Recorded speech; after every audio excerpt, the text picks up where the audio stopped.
Good evening, and welcome to the Daily News Roundup with Daily Mirror Online. You're with me, Nicholas Manuel. Let's take a look at our headlines.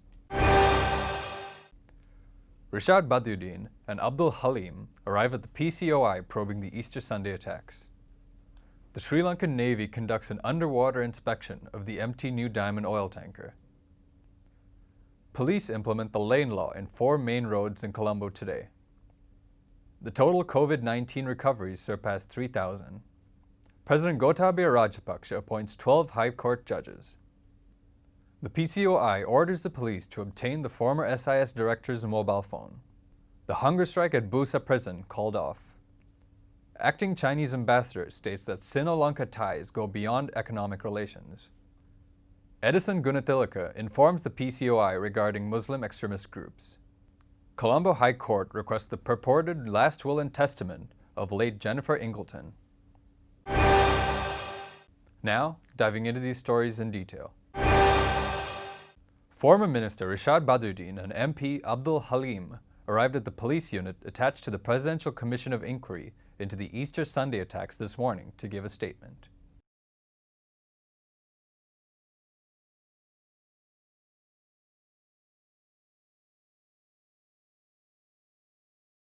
The Indian Coast Guard, Sri Lankan Navy, and commercial divers today conducted a joint underwater inspection of the empty New Diamond oil tanker for sealing underwater openings in any. The Indian Coast Guard reported that no leakage of oil had been detected, and the ship's hull was intact and reported to be stable. Meanwhile, a special team from the Marine Environment Protection Authority also visited the ship to take samples of all fuels on board. The empty New Diamond is currently at a distance of 52 nautical miles off the Sri Lankan coast. The lane law was re-implemented in selected roads in Colombo today from 6 a.m. until 10 a.m.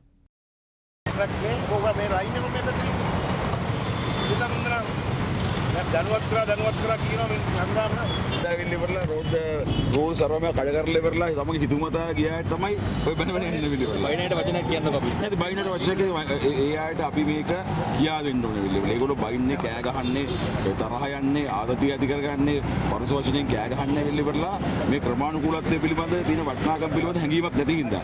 අද පස්සේ මොකද දන්නවා මේ විදිහට ගියාම අද කන්තෝරුවට මිනිස්සු යන්නේ ඒ වගේම ඉස්කෝල වලට යන්නේ කොහොම ටෙන්ෂන් එකක්ද එක්ක.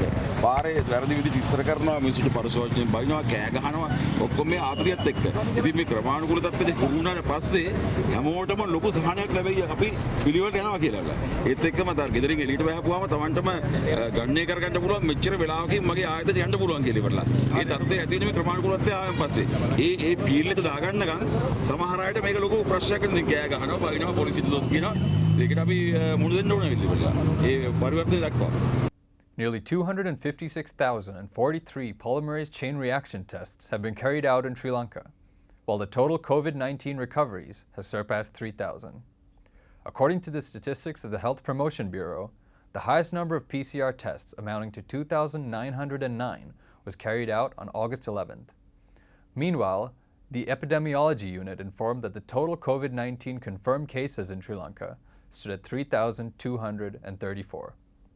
So far, 3,005 patients have recovered and have been discharged from hospitals, leaving behind 217 active coronavirus cases in the country as of today. There are 56 suspected cases currently under investigation in hospitals.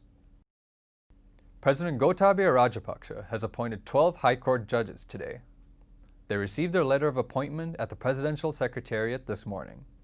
7 district judges, 2 magistrates, a chief magistrate, and 2 senior state counsels were among those appointed.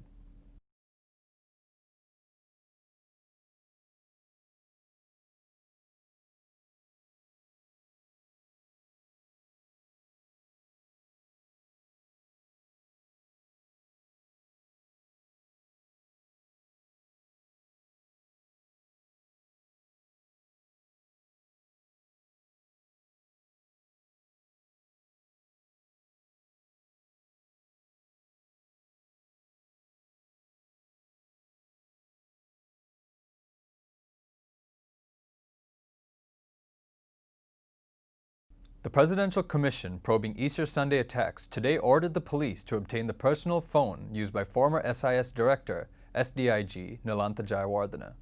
The direction was made to the director of the police unit attached to Commission Mahesh Walikanna. The hunger strike, which was launched by several high-profile criminals at the Busa prison last Thursday, has been called off unconditionally. At least 40 high-profile criminals, including Kanjipani Imran, Wele Sudha, Koskoda Tarika, and Podi Lassi, were on hunger strike. The prison spokesman said the inmates launched the hunger strike in protest of the restriction on visitors and removal of telephone facilities. The prisoners also protested the search operations carried out on the inmates and demanded to increase the weekly amount that they can pay to purchase additional food.